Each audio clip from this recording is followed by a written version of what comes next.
muito importante assim, estar falando sobre essa questão da demência, né, da doença de Alzheimer. Meu nome é Lívia Terezinha Devens, eu sou geriatra, eu trabalho na Secretaria de Saúde, né, Estadual de Saúde, né, junto com a doutora Janaína e com a doutora Luciana, na área técnica de saúde da pessoa idosa.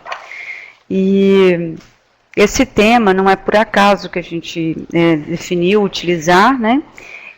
Esse mês, há 20 anos que no mês de setembro tem uma data que é 21 de setembro, que é uma data onde essa data foi eleita o Dia Internacional da Luta, né, da conscientização sobre a doença de Alzheimer,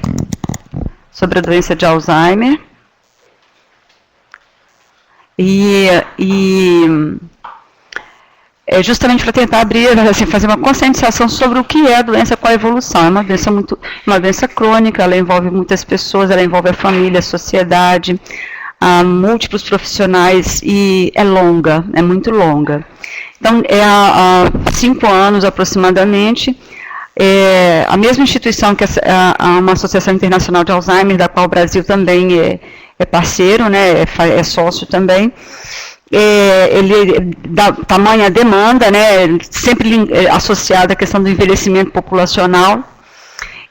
Ele colocou não necessariamente só o dia 21 de setembro, né, mas o mês de setembro como um mês para estratégias ao longo do mês todo, para estratégias para trabalhar a doença de Alzheimer, tá? Tanto do ponto de vista lei para as pessoas quanto os profissionais, né?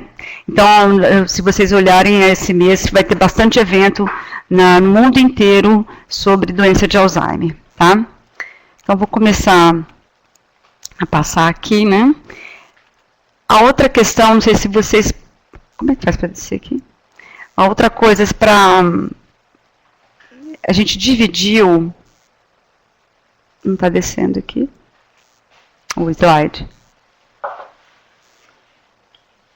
Ah, tá. Obrigada.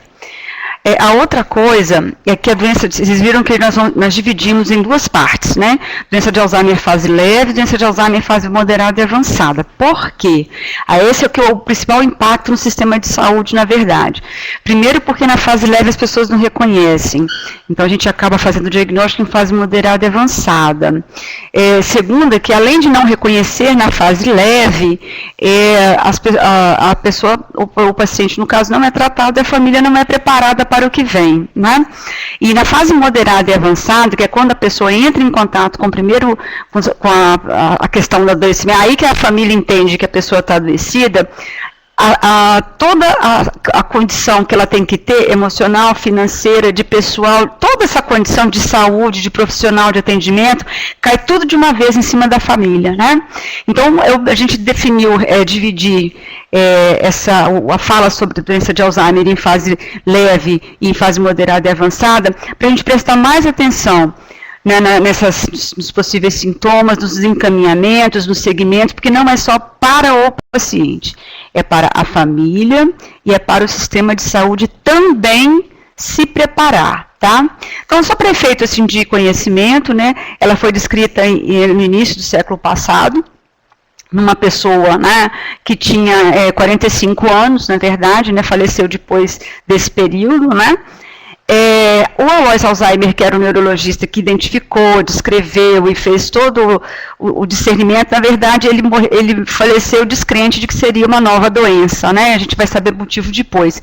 Ele não teve essa certeza de que seria uma doença nova, embora ele tenha descrito com muito rigor de detalhe, de critério dos sintomas, inclusive a parte anatomopatológica, né? Que foi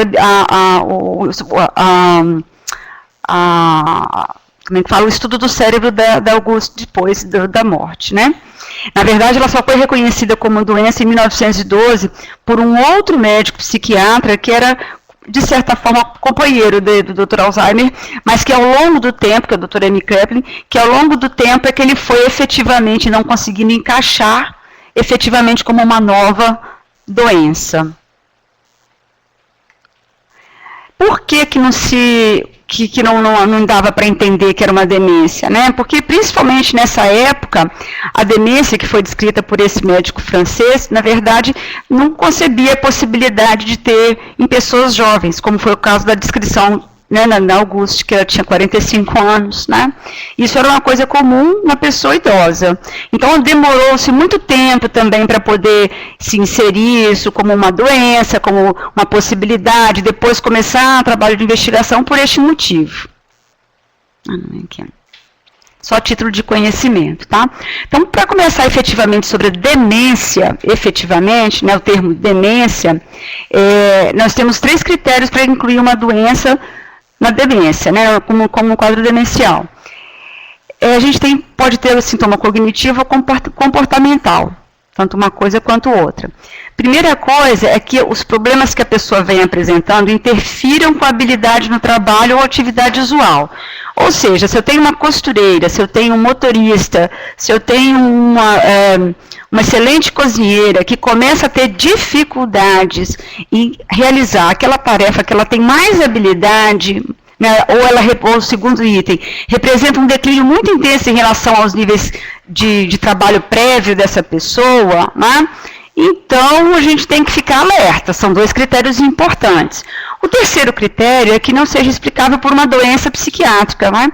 Porque muitas doenças psiquiátricas ao longo do tempo podem interferir com a habilidade ou com o declínio de função das pessoas, não sendo demência. E delírio, que é um quadro confusional agudo muito frequente na pessoa idosa, o nome próprio está falando, é um quadro agudo. Né? Então você tem que excluir essas 2 possibilidades, que a pessoa já tenha uma doença psiquiátrica ou que ela tenha um quadro de confusão mental aguda. Então não dá para falar em demência. Então ninguém fica, traduzindo em miúdos, ninguém fica demente de uma semana para cá. Né? Então possivelmente é um quadro confusional agudo por algum quadro de infecção, alguma outra coisa, medicação, enfim. Tá? Mas principalmente para a gente falar demência, principalmente, então, interfere com a habilidade. Então, lembrar, quando eu for perguntar como essa pessoa está bem ou não está, bem em relação àquela atividade que ela fazia. A mamãe faz tudo em casa. Sim, ela está fazendo tudo em casa. Tudo que ela fazia sempre bem, só foi deixando de cozinhar, só foi deixando de fazer isso. Então, tem que ter alguma preocupação. Agora, se ela nunca foi no mercado, se ela nunca saiu de casa para fazer compras no supermercado, e ela continua não fazendo isso, então não é uma habilidade que eu tenho que usar como parâmetro. Eu tenho que usar uma habilidade em que a pessoa, uma atividade, que a pessoa tenha efetivamente conhecimento ao longo do tempo. Isso para diagnosticar demência, porque demência tem várias causas. Uma das causas é a doença de Alzheimer, né? Em relação ao comprometimento cognitivo, que é detectado no diagnóstico, o que acontece? Quando a gente vai fazer uma entrevista com uma pessoa que tem uma possibilidade de quadro demencial, na maior parte das vezes, uma característica que chama atenção, já que, como eu falei logo no início, muitas vezes já chegam em fase moderada, uma característica que acontece é de ele chegar geralmente acompanhado de algum familiar, né? E na maior parte das vezes, o familiar é muito importante, o familiar que vai trazer mais essa queixa para a gente. O paciente em si não vai trazer muita queixa, porque ele está efetivamente com a memória comprometida, né? Uma das questões é a memória. Para a gente poder colher a informação do acompanhante que vem junto do idoso, gente, é um ponto importante para o profissional de saúde. Tem que ser aquela pessoa que conviva a maior parte do tempo com aquele idoso. Então não adianta um filho muito bacana que mora fora da cidade chegar um dia e levar porque achou que está meio esquecido, porque eu vou precisar saber do dia a dia dessa pessoa. Né? Então ele pode ir, mas ele tem que ir acompanhado ou do filho, ou do cuidador, ou do esposo da paciente, que convivam diariamente, porque é deles que nós vamos ter ideia do que está acontecendo. Tá? Mesmo a situação contrária, por exemplo, é do filho que mora longe também falar, não, mamãe está ótima, mas ele só tem esse contato com ela uma vez por mês, ou a cada 15 dias, então não vai ter muito contato, não vai saber exatamente o que está acontecendo em loco. Né? Então, para a gente poder saber do comprometimento cognitivo, principalmente na fase leve, que é o que a gente está querendo trabalhar aqui, né? Tem que ter um informante que efetivamente tenha conhecimento das rotinas dessa pessoa, de como ela está desempenhando a rotina no dia a dia. Tá? A gente faz também uma avaliação cognitiva objetiva, tem um exame rápido que a gente faz, que é o mini exame do estado mental, que é um exame que nos ajuda a rastrear algumas áreas do cérebro, né? Mas como sofre muita interferência da escolaridade, então eu posso ter uma pessoa com nível de escolaridade muito alta, com quadro demencial em fase inicial, em fase leve, ele fazer um teste maravilhoso. E assim como podemos ter um paciente, uma pessoa com baixa instrução, baixa escolaridade, fazer um teste ruim e ela não ter quadro demencial. Tá? Então a gente tem que realmente um diagnóstico que requer, eu costumo dizer que é um quebra-cabeça, você tem que ir juntando as peças, tá? Não é um diagnóstico, olhei para ele, vi a tomografia, falei que ele está com demência, não é assim, tá bom? Então, comprometimento cognitivo, ainda falando da demência, vocês viram que não toquei doença de Alzheimer ainda, né? Porque as causas podem ser muitas, né? Mas eu vou focar depois na doença de Alzheimer, mas vocês vão identificando os sintomas que a gente está descrevendo. Os comprometimentos cognitivos ou comportamentais afetam no mínimo 2 dos seguintes domínios. Então, para ser diagnóstico de demência, o que a gente tem que ter? Memória, função executiva, habilidade visoespacial, linguagem, personalidade ou comportamento. Ou seja, tem demência que a memória está ótima, fantástica. Aí, se a pessoa chega sempre com aquela crença, né? Mas a memória está ótima, ela só está arranhando um pouquinho o carro, só está salgando um pouco a comida, mas ela está com a memória, lembra de tudo. Não adianta, não tem, né? A memória é um dos itens da cognição que pode sofrer alteração dependendo da qual seja a causa da demência. Na doença de Alzheimer, é comum que tenha a memória comprometida. Nem sempre, não é 100% das vezes, mas é comum que tenha o comprometimento da memória. Quando a gente fala de funções executivas, a gente fala, por isso que é importante a gente saber qual que era a habilidade da pessoa, então entra na questão da habilidade dela, dirigir, frear o carro em tempo, ter que virar à direita da seta para a esquerda, né? Essas alterações que a gente fala de alteração de função executiva, fazer o nó da gravata, né? São coisas que a pessoa pode ir deixando de fazer, né? Porque começa a encontrar dificuldade. E aí o grande primeiro problema que a gente encontra, a sociedade como um todo, a família e a sociedade, entende que deixar de fazer coisas é comum do envelhecimento, né? Ou é depressão. Entendeu? Então a mãe estava deprimida, o papai ficou deprimido, enfim. Então muitas vezes não, é porque de fato não está tendo condição de fazer aquela atividade, crochê, ou pintura, enfim. Outras atividades. Então, muitas vezes tem uma função executiva prejudicada e a memória é boa. Então, se ficar esperando a memória comprometer para pensar na possibilidade de uma demência, então podemos pegar, o que acontece? Vamos pegar na fase mais avançada. As habilidades visoespaciais, então, o que vai acontecendo? Né? A pessoa pode olhar para um lápis, mas não reconhecer que seja um lápis, pisar num degrau, como não tivesse reconhecido aquele degrau, então começa a ter muita queda, né? Então, não tem alteração articular, não tem alteração de fraqueza muscular, não tem a vista está normal, não tem glaucoma, não tem doença de retina, não tem nada disso. Só que ela não consegue associar as coisas. Então, começa a ter queda com frequência, ou tropeços com frequência, não porque está desatento, porque não enxergou o degrau, porque não reconheceu o degrau como um degrau, né? Exemplo, né? Então, essas coisas começam a aparecer. Né? A linguagem, que inclui, então, tudo isso que está descrito no slide, a expressão, a compreensão, a leitura e a escrita, né?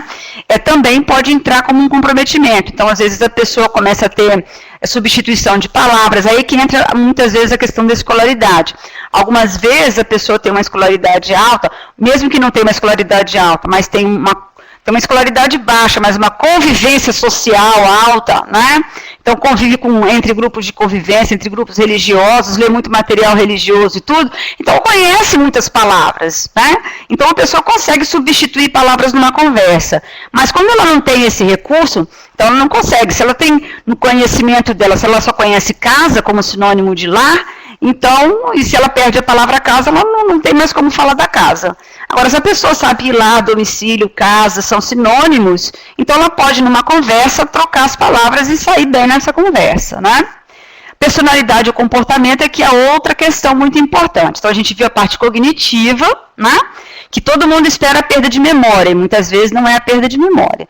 Então, e a personalidade ou comportamento? Aí é que entra muito, na verdade, os pré-julgamentos também da família, né? Então, entra muito aqui a questão de vínculo familiar, de história familiar. Então, muitas vezes a pessoa idosa está começando a entrar num quadro demencial e piora primeiro o comportamento. Então, fica mais agressivo, fica mais falando impropérios, xingamentos em lugares inadequados. E aí, dependendo de como seja aquele estilo de família, né, de relação familiar, muitas vezes os filhos vão entender como uma coisa de pirraça, ou uma coisa de só para afrontar a família, sempre foi daquele jeito, só está pior. Então tem várias assim, justificativas, né? Não percebe que aquilo ali pode ser alguma coisa de comportamento que não está associado ao que a pessoa pensa. A pessoa pode ter sido uma pessoa muito irritadiça e tudo, mas ela tem uma linha de conduta que a sociedade, todo mundo que tem sociedade sabe, e a família sabe qual que é a linha de conduta dela, né? Então, muitas vezes ela perde essa linha de conduta e a família ainda consegue justificar por uma questão só de acirramento de humor, né? Então, a gente tem que ter esse cuidado, tá? Então, muitas vezes uma agitação, um desinteresse, que não é depressão, né? Um desinteresse muito grande para fazer as coisas, o isolamento, a desinibição, que é começar muitas vezes a falar palavras mais a parte sexualizada, né? O idoso, às vezes, começar a afrontar algumas senhoras, né? Se masturbar e algumas coisas nesse sentido. E a mulher, às vezes, fala palavras improperiosas mesmo, voltadas, brincadeiras jocosas, né? Com familiares em momentos que não tem nada a ver. Tem que ter essa percepção, tem que ter esse cuidado. Tá? Não é sempre que se quer em função só de uma... ela é assim mesmo, só piorou um pouquinho. Então, temos que ter esse cuidado, porque esses 4 itens fazem parte, então, da questão da demência. Então, aqui, ó, agora que nós vamos entrar propriamente nas causas, né?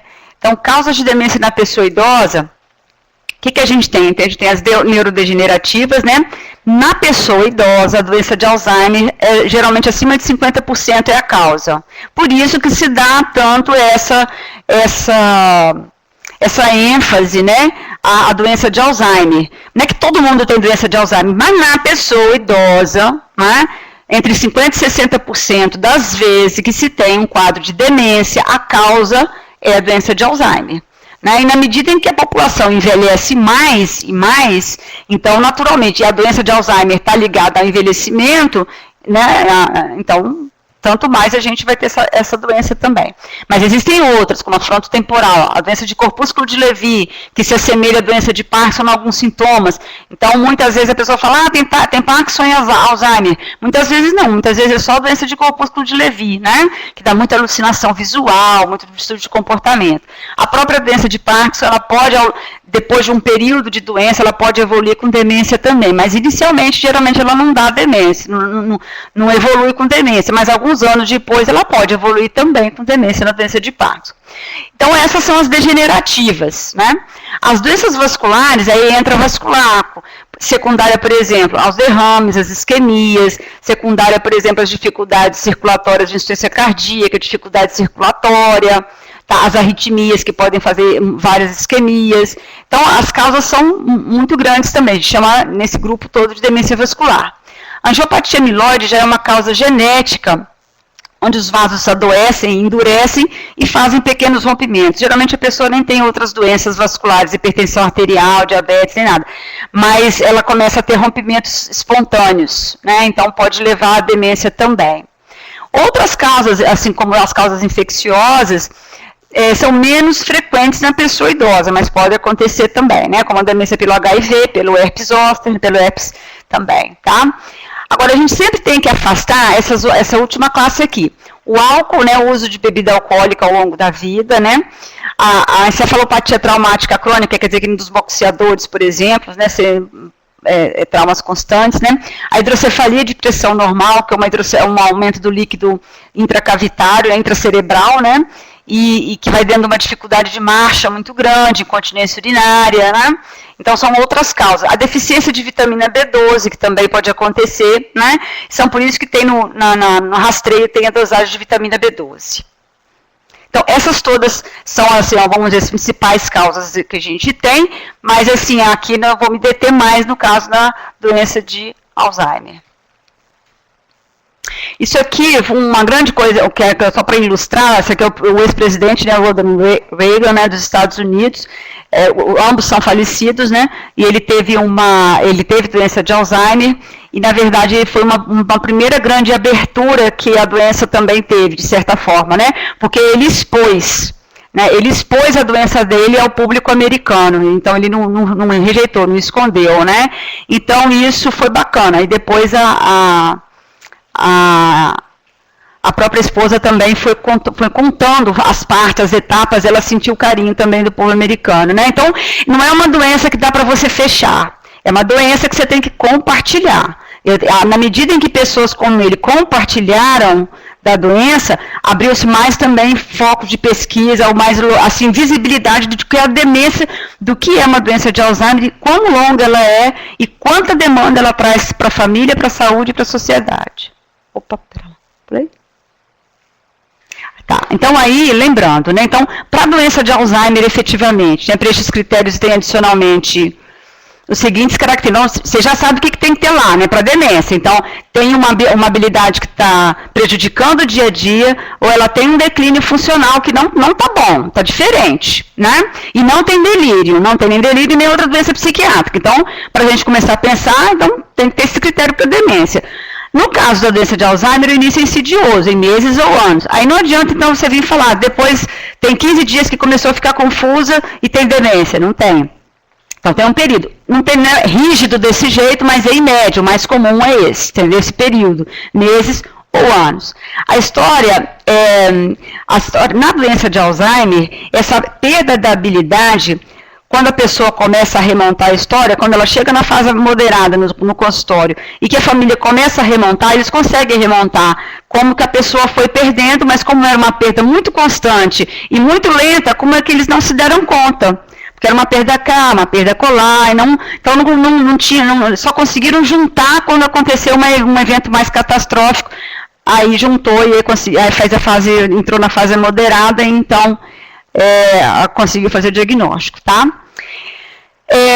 Os déficits cognitivos iniciais mais prominentes em uma das seguintes categorias: amnésica, né? Então, memória, tem que ter a perda da memória, pode ter a perda da memória mais 2, né? E a não amnésica, então, às vezes não tem perda de memória, tá, gente? Então, um desses aqui, mais a linguagem, que foi aquilo que a gente comentou, a questão visoespacial, que foi que a gente comentou já também, tá? As funções executivas, que foi o que a gente já comentou. Então, na doença de Alzheimer, ela tem a perda da habilidade, né? Ao início a pessoa está vendo que está piorando, que ela está deixando de fazer uma coisa ou outra, né? Não é depressão, não é nenhum outro distúrbio psiquiátrico, né? E nem é quadro agudo. E está evoluindo. É uma coisa que vai em marcha lenta, mas continua evoluindo. Na hora que a gente vai pensar no diagnóstico de doença de Alzheimer, na fase, né, mais inicial, o que acontece? A tomografia ou a ressonância, os exames de imagem, eles ajudam muito pouco, muito pouco. Mas a gente tem, principalmente naquelas pessoas que têm, por exemplo, doença do tipo vascular, já é hipertenso, já é diabetes, tem arritmia, a gente tem uma necessidade de fazer da solicitação, porque a gente tem que excluir a possibilidade de ter também uma doença vascular junto, concomitante, né? E outras situações, muitos tumores também, né? Tumores às vezes até benignos, mas que ao longo do tempo podem, dependendo da área que esteja projetado, pode comprometer uma ou outra habilidade ou comportamento, e você vai ver, na verdade, não tem nada com doença de Alzheimer, né? Então a questão é tumoral, tá? Então, quando que a gente deve pensar, assim, o diagnóstico da demência por a doença de Alzheimer provável, ela não deve ser aplicada quando houver, então. Evidência de doença cerebrovascular, tem um monte de AVC, né? Características centrais de demência por corpúsculo de Levy, nós vamos comentar num outro momento. Mas assim, aquilo que a gente comentou, da doença de corpúsculos de Levy, a gente tem um distúrbio de comportamento tão intenso que é muito incomum de ser doença de Alzheimer, né? E tem outros sinais clínicos, que é a semelhança com doença de Parkinson, roda denteada muitas vezes, a rigidez, tá? características centrais de demência frontotemporal. A demência frontotemporal é aquela que está muito relacionada à hipersexualidade. Então, tem muito distúrbio de comportamento, fala muita bobagem e começa a fazer muita coisa fora do centro, né? Como eu falei, a parte de masturbação, abordar pessoas na rua, falar que as pessoas estão apaixonadas por ela. Então, é uma situação assim, que não dá para você pensar, num primeiro momento, que seja demência de Alzheimer. Se esse for o quadro central do quadro do paciente. Por isso que a história é fundamental. Muito mais que o exame de imagem, na fase inicial, a história é fundamental, tá? Bom, e assim tem as outras quadros, assim, demência semântica, que a gente conversa no outro momento também, e se não tem nenhum medicamento que possa estar interferindo, que é um problema grave no pessoa idosa, são medicamentos interferindo com a cognição, tá? Vamos lá. Esses outros exames aqui, eles têm confiabilidade, porém, você não tem como fazer isso de forma aberta, tá? Para todas as pessoas, e não ajuda muito, tá? De novo, vou trazer um pouco a questão da sensibilidade em relação a essa doença, porque isso aqui é o que a gente ouve no consultório, isso que o profissional de saúde precisa saber. É o que o paciente e a família fala, que é isso aqui. Quando as pessoas dizem que você tem a doença de Alzheimer, você não tem ideia do que a doença de Alzheimer é. Eu faço questão de fazer essa pergunta para o paciente e para o familiar, e a resposta que eu ouço é uma perda de memória. É só isso que é o entendimento. Né? E efetivamente não é uma doença muito problemática e muito longa, que é por isso que a gente está dividindo, tá? O último relatório de 2015 da doença de Alzheimer trouxe todo esse impacto que vocês estão vendo aqui, tá? A cada 3 segundos no mundo se faz um diagnóstico de doença de Alzheimer, na verdade, né? Esse número tende a mudar nos próximos 20 anos. Né, em relação aos diagnósticos. Por quê? Porque você melhora a sua aferição, porque a pessoa está envelhecendo mais. Porque acima de 65 anos, em tese, cada 5 anos você aumenta a chance, você dobra a chance de ter doença de Alzheimer. Então, a gente tem um aumento maior da população de que idade? Acima de 80 anos. Tá? Então, a gente tem efetivamente que estar atento. Então, esse aqui foi o relatório agora que saiu de 2015, da campanha toda que aconteceu em 2015, né, saiu em 2016, perdão. Tá? E a gente só tem essas duas instituições internacionais que se preocupam com isso em termos de alerta. E, como eu falei, o Brasil é associado, então, através da Brasa, é associado a Alzheimer Disease, tá? É uma doença com uma estigma ainda que leva muito ao isolamento, né? Agora, você imagina bem, por 2 motivos, né? Porque a família tende a deixar a pessoa mais restrita, e segundo, porque muitas vezes não se sabe que a pessoa tem. Nós temos no Brasil, 6% das mulheres idosas acima de 80 anos, elas moram sozinhas. E isso está aumentando o número de pessoas que escolhem morar sozinhas. Então, a gente nunca vai ter uma história. Né? Então a pessoa vai ficando mais isolada também, porque ela não vai lembrar que está esquecendo, né? Nem que está tendo as dificuldades. Então é uma coisa que está se agravando de fato.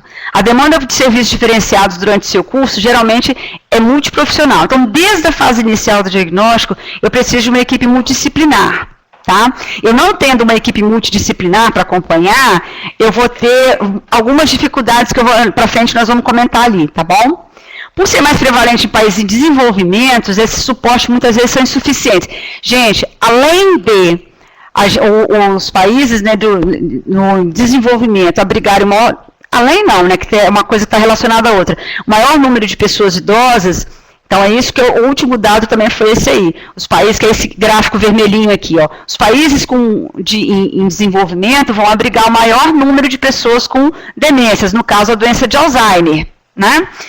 E a gente não tem nenhum suporte desde a fase inicial, que é multiprofissional, ou inexistente, como está aqui no relatório deles também, nesse grupo de países, tá? Então, é uma situação alarmante, muito preocupante. O encargo, até hoje, fica só sobre a família, né? A família vai fazendo da cabeça, achando que ele tem um esquecimento, ponto, acabou, né? Só que tem uma coisa. Ela só vai conseguir perceber que está adoecido quando a pessoa, além de estar numa fase moderada, já levou várias quedas, já fez uma fratura de colo de fêmur, já está desnutrida, já está fazendo aspiração pulmonar.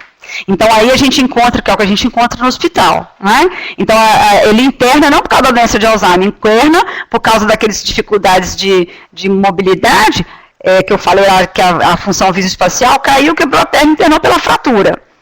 Né, aí internou pela fratura, então aí vai ver. Então a pessoa está desorientada, a pessoa já está tendo problema, então, aí é que a família vai se dar conta. Então ela tem que levar uma pessoa para casa que está acamada, que está desnutrida, que está com risco de aspiração, que está com risco de desnutrição continuada e de distúrbio de comportamento que ela não sabe lidar.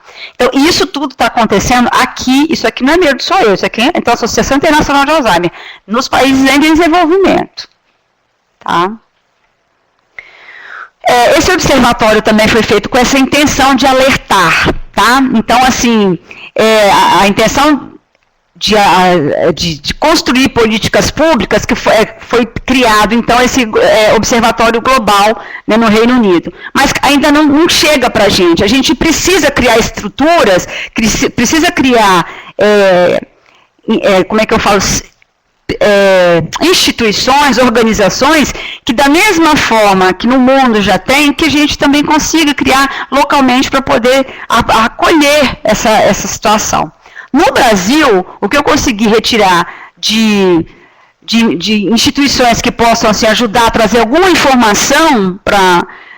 falando da saúde pública, foram esses aqui, né? A caderneta, caderno de atenção básica que fala de demência, o Portal Brasil que fala da doença de Alzheimer, né? E essa prevenção de demência aqui que ajuda, que foi na verdade um parecer técnico, mas que ajuda, tem muita informação interessante, para poder nortear os profissionais que atendem a pessoa idosa. Então é muito pouca coisa, né? A Secretaria de Saúde tem essas intervenções aqui que eu consegui achar, pelo menos, né, do ponto de vista de internet, foi o que eu consegui encontrar, né, que são, então, ações muito pontuais, que não dá para, efetivamente, trazer para a família, para a sociedade, o tamanho do problema que é. Então, assim, essa oportunidade é um convite a vocês, na verdade, para, assim, criar, para poder colocar no município, de cada município, um momento de estudo nesse sentido, porque esse paciente em fase inicial, ele precisa de nutricionista porque ele desnutre, ele esquece que come ou tem a saciedade prejudicada, ou seja, não comeu, mas acha que comeu, não é só porque esqueceu, é porque sente que o estômago está cheio, tem essa perturbação da saciedade. Então você vai pegar na unidade de saúde, se chegar na unidade de saúde, o paciente com Alzheimer desnutrido piora mais ainda. Né? Então, assim, tem estrutura, tem questões que é importante estar trabalhando de forma interdisciplinar. Tá?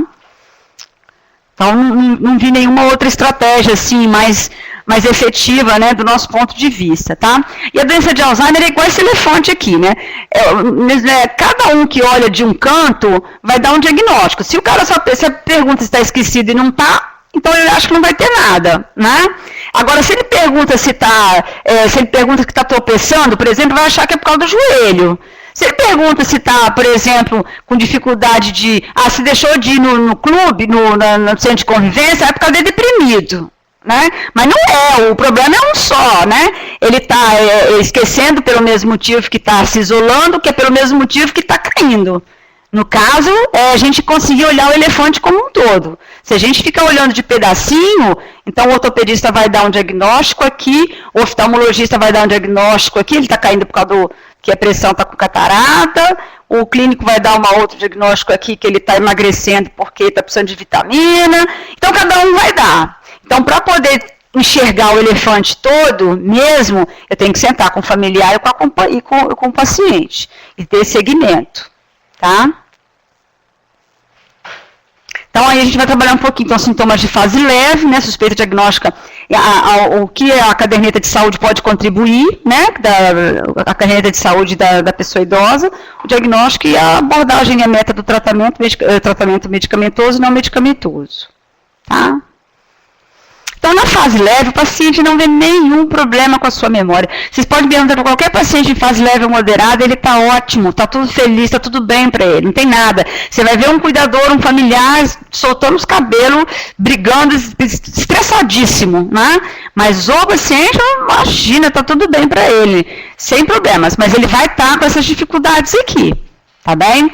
E aí, se o familiar tentar falar alguma coisa que está errado, pode não ser possível conversar na mesma consulta, porque ele pode se irritar e ter uma reação catastrófica na nossa frente, né?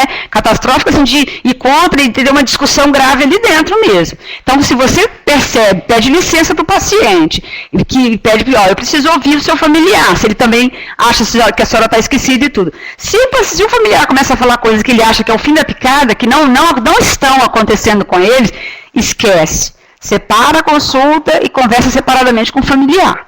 Senão você vai ter 2 problemas ali, tá? Mas geralmente é o que a gente faz. Separa a família e conversa num outro momento, porque senão dá briga. Tá? Muito grande, a pessoa não consegue dar continuidade. Tá? Então, assim, as dificuldades para os cálculos, todos esses sintomas que estão descritos, que ela vai ficar disponível, né?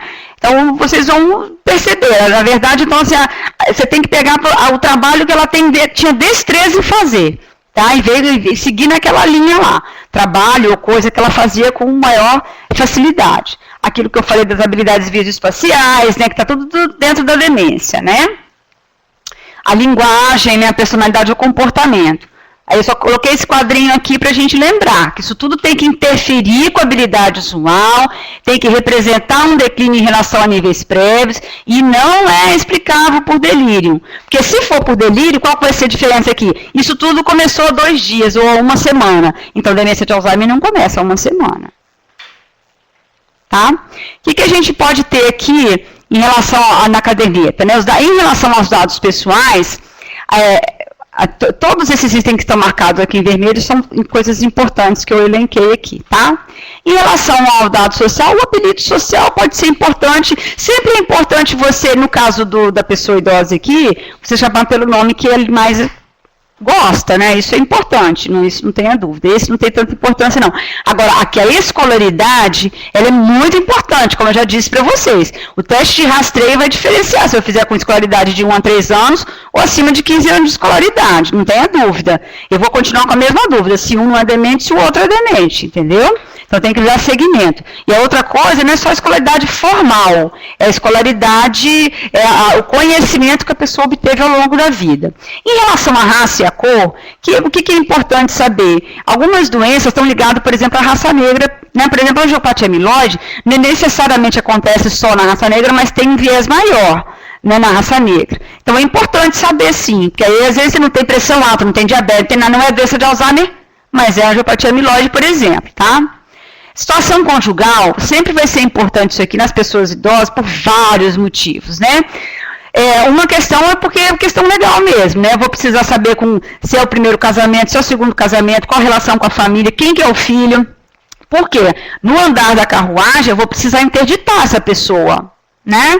Essa pessoa pode estar sofrendo maus tratos de um do familiar, de outro familiar, né? Essa pessoa teve uma história com essa família, isso pode ser pode indisponibilizar os familiares todos de querer cuidar e eu ter que necessariamente ter que indicar uma instituição de longa permanência, né? Institucionalizar. Então tem muita importância saber se é o primeiro parceiro, se não é o primeiro parceiro, se com quem que vive, para quem, porque muitas vezes as situações que acontecem interna pra gente, quem que vai levar? A filha do primeiro casamento quer levar, a companheira atual não quer deixar. Então isso tem que estar claro para o médico tomar, para o médico, para a equipe de saúde, para poder tomar essas condutas, tá? Sempre perguntando para o paciente. Se você mora sozinho, esses itens aqui tem que ser bem perguntados, né? Porque, veja bem, gente, isso eu até já comentei, né? Essa primeira e essa segunda pergunta aqui, ó, você mora com algum familiar. Se esse familiar é um filho único que trabalha o dia todo, é que nem morar sozinho. Então não adianta você marcar assim, que beleza, não mora sozinho, não mora com uma família. Esse familiar não vai saber me contar nada da história desse paciente, né?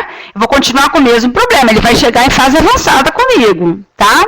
Então, assim, quando for perguntar isso aqui, eu preciso saber, mas fica o dia todo? Eu não moro sozinho, não. Aqui a gente tem essas combinações de morar numa casa e várias pessoas morarem ao redor. Aí o idoso fala, não, eu não moro sozinho, não, eu moro com meu filho. Não, ele não mora com o filho mora na casa do lado, mas não mora dentro da casa dela. Se está numa fase leve, a bagunça que a pessoa vai fazer dentro da casa, o filho não vai ver. Né? Então, quando perguntar isso aqui, tem que estar bem explícito. Tá? Mora sozinho, o filho fica fora o dia todo, fica fora parte do dia, quem dá comida, quem não dá comida, isso aqui vai ser importante. Tá? Ah, tá emagrecendo, mamãe tá emagrecendo, porque mamãe tá emagrecendo. Sim, tá emagrecendo, mas não sabe se almoça, aí eu deixo preparado, mas não sabe se come, se joga fora. Então tem N situações. Então vai vir por um motivo, mas a gente não sabe o que está rodando cá, tá? Se você mora com cônjuge ou companheiro, se você mora com cônjuge ou companheiro de 94 anos, de 98 anos, de 85 anos, e que pode estar com um declínio também, vai ser muito parecido. Então, de novo, aqui a questão familiar é fundamental para a gente poder colher história. Porque um idoso vai falar para o outro assim, ela está melhor que eu de memória. Aí um vai falar para o outro, ela está melhor que eu de memória, então ela não tem história nenhuma. Né? Então, tem que ver que cônjuge que é esse, tá bem? Então, condições de saúde. Diabetes mellitus, hipertensão arterial, insuficiência cardíaca, essas doenças, elas concorrem com causa vascular de demência. Então, a gente tem que ter atenção para isso, tá? A depressão, ela concorre com sintoma parecido. Pode ter sintoma cognitivo na depressão. Então, eu preciso conhecer bem o diagnóstico de depressão, conversar bem com a família para entrar com a medicação de forma adequada. E a depressão tem um porém também. Ela pode sim ser a fase inicial da doença de Alzheimer. Então, eu preciso de gente para acompanhar, se não tiver nada feito, tá? Esses itens aqui eu acrescentei, gastrectomia e tireoidectomia, porque a gastrectomia, muitas vezes a pessoa tem orientação, mas muitas vezes não. O alcoólatra também consome muito a vitamina B12. Quem retirou o estômago fica sem a área de absorção de vitamina B12. E como vocês viram lá no slide de causas, a deficiência de vitamina B12 é causa de demência. Então tem que ter esses itens aqui. A gastrectomia, a gastrite crônica, o alcoolismo. E a tireoidectomia, porque não é incomum também pessoas com tireoide comprometida pelo hipotireoidismo estar tomando medicamento para demência. Então, a gente tem que afastar todas essas possibilidades, tá? Em relação à cognição, tem as informações complementares na caderneta. De novo, aqui vai, algum familiar ou amigo falou que você está esquecido, o esquecimento está piorando nos últimos meses, o esquecimento está impedindo a realização de alguma tarefa. Vocês identificam que essa aqui é só o ponto número 1, número 2 do critério para demência, por isso que está aqui? Tá? Então, essas perguntas são importantes. Em relação ao humor, no último mês você ficou com desânimo, tristeza ou desesperança? No último mês você perdeu o interesse pelo prazer ou atividades anteriormente prazerosas? Por que esses dois itens aqui falam mais a favor de depressão? Porque esses dois itens aqui, eles fazem parte dos dois principais itens pro critério de depressão pelo DSM-4, pelo DSM-5, que é o guia da gente em relação ao diagnóstico de depressão. Então, esses dois sintomas aqui, se tem um desses dois, a gente tem que clicar o botão de alerta, tá? Perda do prazer e essa sensação de desesperança total, tá? Isso é sinal de alerta para a doença depressiva, tá? Muito pelo contrário, o paciente com demência, ele está feliz da vida dele. Queda é importante a gente saber. Teve uma queda ou mais no último ano, por quê? Lembra que eu falei lá, tem doenças, sintomas, perdão, que é dificuldade de visão espacial, que ele não vai enxergar o tapete, ele não vai enxergar o degrau, então ele vai cair. E tem outras causas de demência por corpúsculo de Levy ou demência de Parkinson, a doença de Parkinson, hidrocefalia de pressão normal, que também vão começar com sintoma de queda. Então, queda é um sintoma importante para a gente pensar no quadro demencial também, tá? Então, para a gente fazer o diagnóstico, a história clínica é primordial. Eu grifei isso aqui, ó, pessoa que conviva com a pessoa supostamente acometida. Então, isso eu já frisei, só estou frisando de novo aqui. Exame clínico tem o mesmo nível de importância, que a gente pode encontrar no exame clínico alterações como incisão cirúrgica e tudo que faça a gente pensar em outras doenças, né? Entra de diferente aqui do que você já tem de sequência. Avaliação funcional, que é o rastreio cognitivo, que é o mini exame do estado mental, que a gente vai comentar no outro momento, né, que é aquele que eu falei que depende muito da escolaridade, e as escalas de funcionais, que também em outro momento nós vamos comentar, tá? Os exames complementares têm uma rotina que a gente quer internacional de solicitações, né?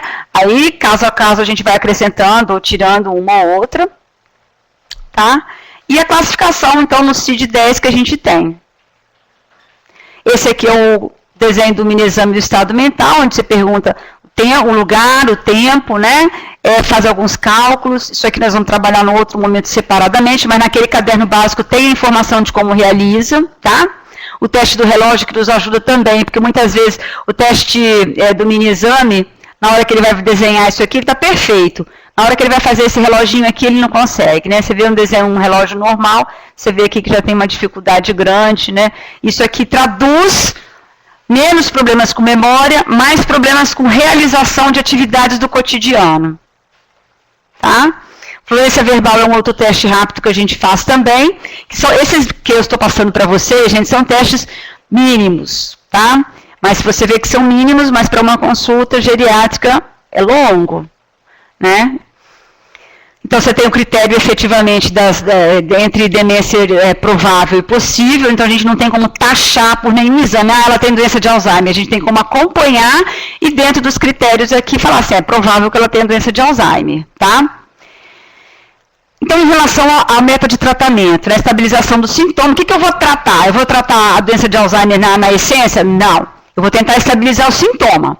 O sintoma dela é o quê? É distúrbio de comportamento, é memória, é dificuldade de falar, é dificuldade de abotoar a roupa, qual que é a dificuldade? Então, eu tenho que saber qual a dificuldade que ela está tendo. Aí a gente tem medicamento? Tem medicamento. Só que a gente tem medicamento para melhorar sintoma, tá? A gente vai ter que dar medicação para melhorar sintoma na fase leve e orientar essa família de ponta cabeça para estruturar a casa e a própria família saber como conversar com esse paciente acometido, tá? Então, se não tiver essa parte aqui dessa abordagem não medicamentosa, nada feito, tá? Tratar os transtornos de humor, né? Eu acho que é só. E a não medicamentosa é como eu falei para vocês, tá? Eu acho que é esse aqui, né? Deixa eu ver. Acabou aqui. A não medicamentosa é a intervenção, então, com a equipe multidisciplinar, porque muitas vezes a fisioterapia, o educador físico, o nutricionista, o terapeuta ocupacional tem como melhorar muito a atenção dessa pessoa, tá? O tratamento medicamentoso pode ser em relação à doença de Alzheimer especificamente, aos transtornos de humor que pode estar associado à ansiedade e depressão, aos problemas com sono e aos problemas com comportamento. Então, você tem pelo menos de 3 a 4 medicamentos de classes diferentes que você pode tentar usar para melhorar os sintomas, tá? Você vê que é grande a fase leve, né? Por isso que eu não queria colocar as coisas juntas. Então, eu acho que no primeiro momento é isso que eu tinha para comentar. E fico à disposição aí para alguma abordagem.